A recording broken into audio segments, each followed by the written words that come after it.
Habari wawekezaji, kwa siku ya leo, siku ya Jumatatu, nimekuandalia game 4 ambapo kuanzia game ya kwanza mpaka game ya 4 nataka tuidiscuss hapa, tujadili vizuri kabla ya kuweka mkeka wetu.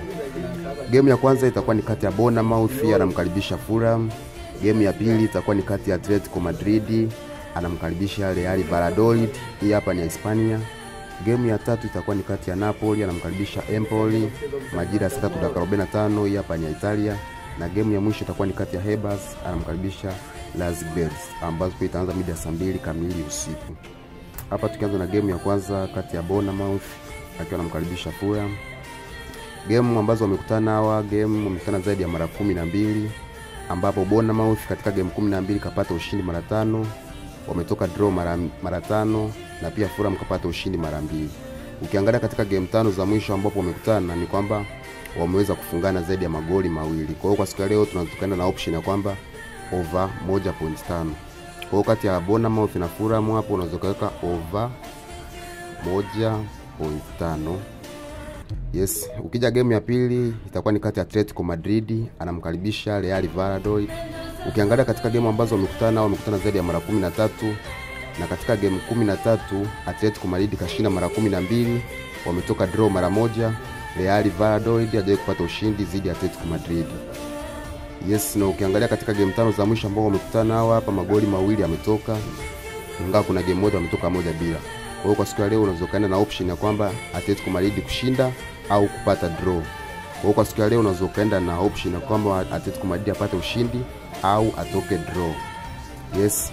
Ukija game nyingine hapa ya tatu itakuwa ni kati ya Napoli anamkaribisha Empoli. Napoli kama tunavyofahamu yupo nafasi ya pili mpaka sasa hivi. Empoli yupo nafasi ya 4 kutoka mwisho. Lakini kwa siku ya leo wanaenda kukutana mida ya 3:45. Ukijaribu kuangalia katika mechi ambazo wamekutana kati ya Napoli na Empoli, hawa jamaa wamekutana zaidi ya mara 17. Katika game ambazo wamekutana hawa, Napoli kapata ushindi katika game 9. Wamedraw mara 2 na pia Empoli kapata ushindi mara 6. Kwa hiyo ukijaribu kuangalia katika game 17 ambazo wamekutana, Napoli kapata ushindi mara 9, draw wametoka mara 2 na pia Empoli kapata ushindi mara 6. Na pia ukijaribu kuangalia game 5 hizi za mwisho ambazo wamekutana, katika game 5 hamna draw, Napoli kashinda mara 3 na Empoli kapata ushindi katika game 2. Kwa hiyo kwa siku ya leo hapa kuna option ambayo tunaweza kaenda nayo, kwa sababu nimejaribu kuangalia hizo game 17 ambazo wamekutana kwamba Empoli naye alipata uwezo kumfunga Napoli katika game 6, Napoli naye kamfunga Empoli katika na mechi 9, wametoka draw katika game 2. Kwa hiyo kwa siku ya leo unaweza kusema kwamba Napoli ashinde au atoke draw. Kwa sababu ukisema Napoli ashinde mazima kuna mawili, naweza kukuchania au ikatoa. Lakini kuna option nzuri ambayo ya kuenda nayo kwa siku ya leo ni kusema Napoli apate ushindi au atoke draw. Kwa siku ya leo tunabeti kistaarabu, atubeti kitamaa. Ndio maana nimeandaa odds chache ambazo naamini kwa siku ya leo tunaweza tukapata ushindi kwa mara nyingine tena. Yes, hapo unaweza kusema Napoli kupata ushindi au kutoka draw. Yes, ingawa mkeka wangu sio 100%, kwa hiyo unahusiwa na kuongezea mawazo yako kama unavyoona hapo. Game ya mwisho itakuwa ni kati ya Hebers anamkaribisha Lazio, itakayoanza mida ya saa 2 kamili usiku. Hawa jamaa wamekutana zaidi ya mara 7. Katika game 7 ambazo wamekutana ni kwamba Zagreb ambapo yupo ugenini hapo kashinda katika game zote 7, hajawahi kupoteza game yoyote.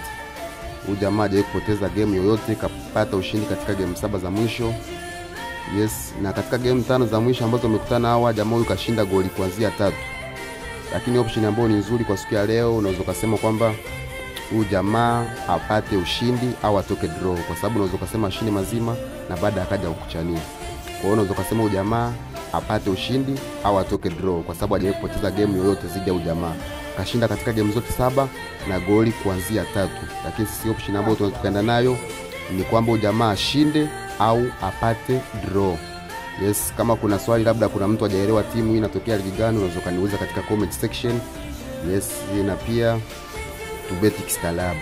Asanteni sana. Kama hujasubscribe channel yangu ya YouTube, naomba usubscribe ili uwe wa kwanza pale nitakapokuwa natuma mkeka kupata taarifa. Asanteni sana, tuendelee kwa pamoja.